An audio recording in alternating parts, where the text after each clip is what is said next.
Magandang gabi mga kababayan, narito na ang pinakabagong weather update tungkol sa Tropical Storm Krising na patuloy na lumalapit sa Northern Cagayan. Huwag kalimutang mag-like, mag-share at i-follow kami sa aming Facebook page at mag-subscribe sa aming YouTube channel at i-click ang notification bell para lagi kayong updated sa lagay ng panahon. Ayon sa latest update ng PAGASA, si Tropical Storm Krising ay namataan sa layong 135 kilometers east ng Apari, Cagayan. May lakas itong hangin na umaabot ng 75 kilometers per hour at bugso na umaabot ng 105 kilometers per hour. Kumikilos ito pakanluran hilagang kanluran sa bilis na 20 kilometers per hour.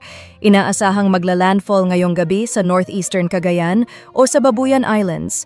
At ayon sa forecast, posible itong maging severe tropical storm sa Saturday night or Sunday morning. Narito ang inaasahang track ng bagyo, July 19, 2 a.m., 90 kilometers west ng Calayan, Cagayan. July 19, 2 p.m., 325 kilometers west ng Basco, Batanes. Labas na ito ng PAR. July 20 to 21, tuloy-tuloy na lalayo sa extreme northern Luzon patungo sa Guangdong Province, China. At sa tropical cyclone wind signals, signal number 2, gale force winds expected. Mga apektadong lugar sa Luzon: Batanes, Cagayan kasama ang Babuyan Islands, Isabela, Apayao, Kalinga, Northern at Central Abra, Eastern Mountain Province, Eastern Ifugao, Ilocos Norte at Northern Ilocos Sur. At sa signal number 1, strong winds expected.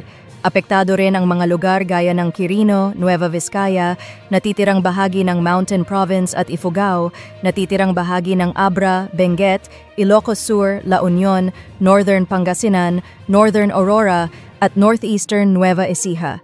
At sa heavy rainfall outlook, ayon sa Weather Advisory number 13 ng PAGASA, asahan ang moderate to heavy rains sa mga sumusunod na lugar: Zambales, Bataan, Cavite, Batangas, Quezon, Bicol Region, Mimaropa, Buong Visayas, Zamboanga del Norte, Camiguin, Misamis Oriental at Occidental, Lanao del Norte, Surigao del Norte, Dinagat Islands, Davao Occidental, Davao Oriental at Sarangani. Warning: mataas ang posibilidad ng flash floods at landslides, lalo na sa mababang lugar at gilid ng bundok. Ngayong gabi, asahan ang epekto ng habagat sa Western Luzon, Bicol, Visayas at ilang bahagi ng Mindanao. Bukas, apektado na rin ang Metro Manila, Pangasinan, Central Luzon at Calabarzon. Sa linggo, tuloy pa rin ang hangin sa Ilocos Region, Western Visayas at Samar Provinces. Storm surge alert, up to 2 meters sa Batanes, Cagayan, Ilocos Provinces. Gale warning sa northern seaboard ng Northern Luzon. Very rough seas up to 6 meters sa Batanes at Babuyan Islands. Delikado sa laot.